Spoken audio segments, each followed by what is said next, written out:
Infinity Archie, a sign of dignity, taking action to develop the students.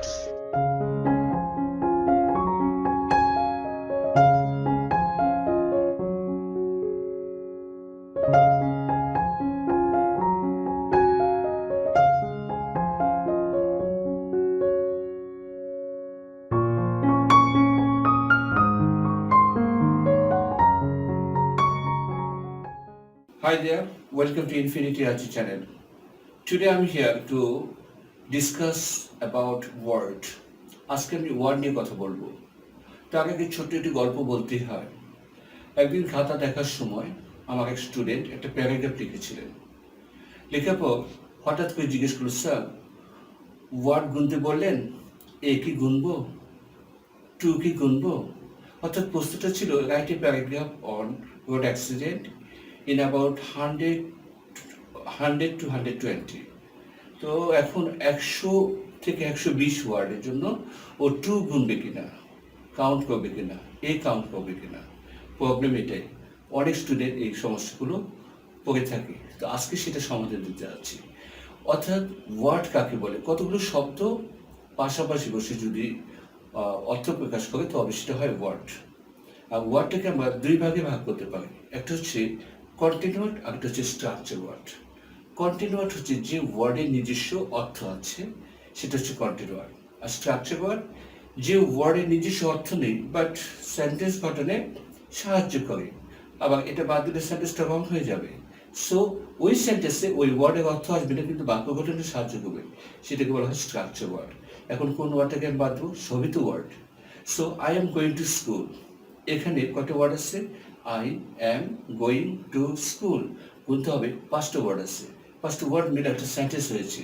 So ওয়ার্ডকে আমরা বলতে পারি যে word দুই প্রকার, একটা হচ্ছে কন্টিনিউয়ার্ড আর একটা হচ্ছে স্ট্রাকচার ওয়ার্ড। যে ওয়ার্ডের নিজস্ব অর্থ আছে সেটা কন্টিনিউয়ার্ড, আর যে ওয়ার্ডের নিজস্ব অর্থ নেই কিন্তু বাক্য গঠনে হেল্প করে সেটা হচ্ছে স্ট্রাকচার ওয়ার্ড। ওকে, সো এই ওয়ার্ড কাউন্টিং করার সময় আমরা স্ট্রাকচার ওয়ার্ড, কন্টিনিউয়ার্ড সবগুলোকে কাউন্ট করবো। তখন আমি বুঝতে পারবো যতগুলো প্যারাগ্রাফের মধ্যে যতগুলো ওয়ার্ড টাচ করলাম সবগুলো ওয়ার্ডই আমাকে কাউন্ট করতে হবে। ওকে, সো আশা করি এই সমস্যাটা আর থাকবে না। ওকে, এবার আসা যাক সেন্টেন্স নিয়ে। সেন্টেন্সের তিনটি উপাদান আছে, মেইন তিনটি উপাদান। একটা হচ্ছে সাবজেক্ট ওয়ার্ড, আরেকটা হচ্ছে অ্যাকশন ওয়ার্ড যেটাকে আমরা ভাব বলে থাকি, আরেকটা হচ্ছে object word, I mean extension কিংবা কমপ্লিমেন্ট যেটা বলি। সাবজেক্টটাকে আমরা আবার দুই ভাগে ভাগ করতে পারি। একটা হচ্ছে সিঙ্গেল ওয়ার্ড সাবজেক্ট, আর একটা হচ্ছে multi word subject. So single word subject কোনটা? এক শব্দ বিশিষ্ট সাবজেক্ট হচ্ছে সিঙ্গেল ওয়ার্ড সাবজেক্ট। আর মাল্টি ওয়ার্ড সাবজেক্ট সেটা হচ্ছে একাধিক ওয়ার্ড নিয়ে যে সাবজেক্টটি গঠিত হয়। যেমন the population problem of Bangladesh, টোটালটি কিন্তু একটা সাবজেক্ট।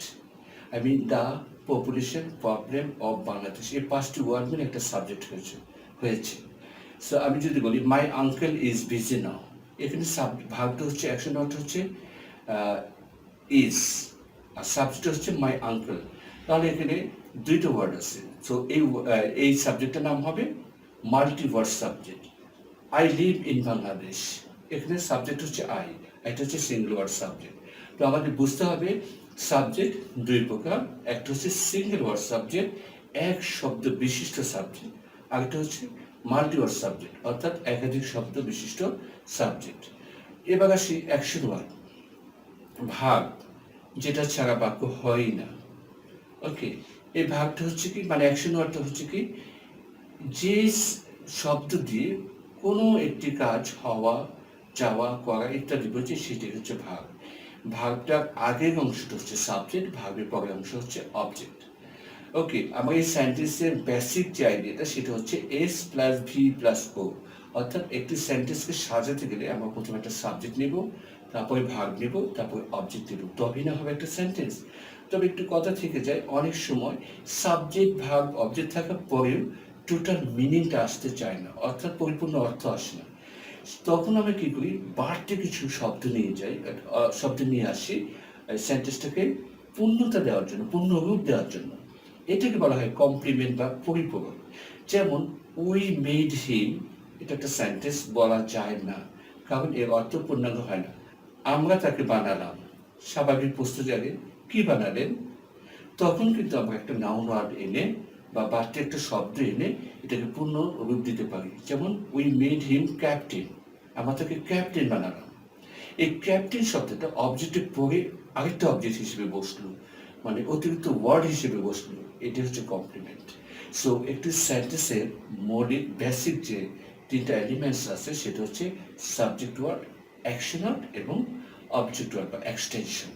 সো ডিয়ার লার্নার, আমরা নেক্সট ক্লাসে আসবো আরও ডিটেলস দিয়ে সেন্টেন্সের ব্যাপারে। ততক্ষণ অপেক্ষা করতে থাকুন। Please keep waiting up to my next class. Thank you so much for joining to this class. Hope to see you next. Have a good time. Goodbye.